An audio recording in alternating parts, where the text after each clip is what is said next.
Hi, welcome back to my channel. I am Tania Martinez, a local real estate agent and investor. Today I'm going to be going through the pros and cons of what it's like to be a real estate agent. And I really want to give you an honest account of what it's like in case you were thinking of becoming a real estate agent or joining the business in any way. Today I'm going to give you 3 topics and their pros and cons. So the first topic is that people say that realtors have a lot of free time and get to set their own schedule. The pros to that are that yes, we do have a lot of free time and we do get to, find a few days to be able to go run our errands, go do things like normal people. The cons to that is that we're essentially working when people are not working. So we work nights, weekends, holidays, pretty much any time that people are not working, and we have to be on top of the market in case there is a house that does come up, because if you're in a certain price range, you know that there are 10 to 15 offers on a house, which is absolutely crazy, but that's just how the market is right now. So we have to stay on top of it. So essentially, yes, we do make our own schedule, but at the same time we're at the whim of the market depending on what comes up. The second topic is that realtors get paid a lot. The pro to that is that yes, we as realtors, we can get paid as much as we work. So if we're working, we're kicking ass one month and we're just doing amazing, that will translate into closings that next month. But the con to that is that if you decide to go take a vacation for a month, you don't get paid that next month, because essentially what we do today affects our pay in the next 30, 60, 90 days depending on when the house closes. The other thing is taxes. We pay a huge portion of our paycheck towards taxes because we are not W-2 employees, we are 1099 or self-employed.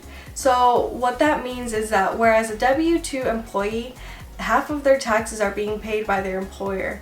As a self-employed or 1099 employee, we pay the full amount of our taxes. So I do recommend you as a realtor to have a separate savings account just for taxes, because this could bite you in the butt at the end of the year when you go to pay your taxes. One cool thing to add is that if you are a real estate agent buying your own house, you still do get paid for buying your own house. That commission works the same whether you have a buyer you are representing or if you are representing yourself. So I think that's pretty neat. The third topic is hard work, and I will say that this business is a lot of hard work.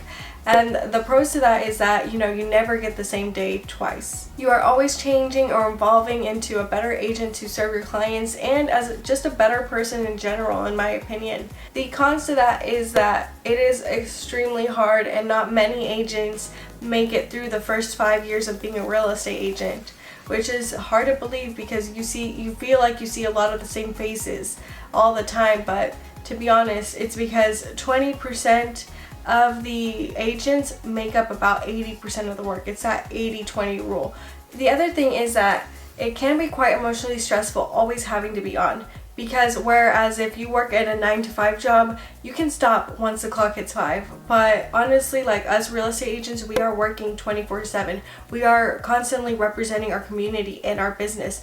So sometimes it's hard to find that balance between on and off because we are constantly working. The other emotional part is that you're helping people make some of the biggest financial decisions in their life, because whether you believe it or not, this will be the biggest purchase that some people make in their lifetime, which is crazy to think about. It's just buying a house. It's so normal to us, but for some people, they take it very seriously, and this is the biggest investment that they'll be making in their lifetime, so they want to make sure that they're doing it correctly.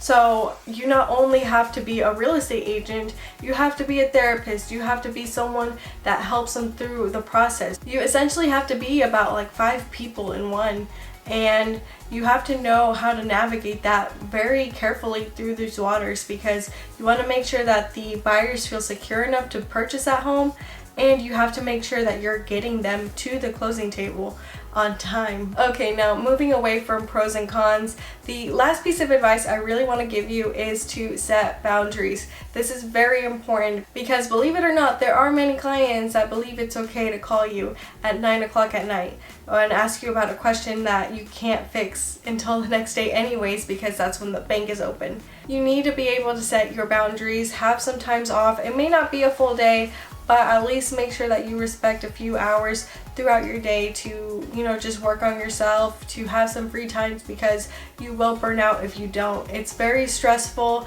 and like I said, it's a very hard business.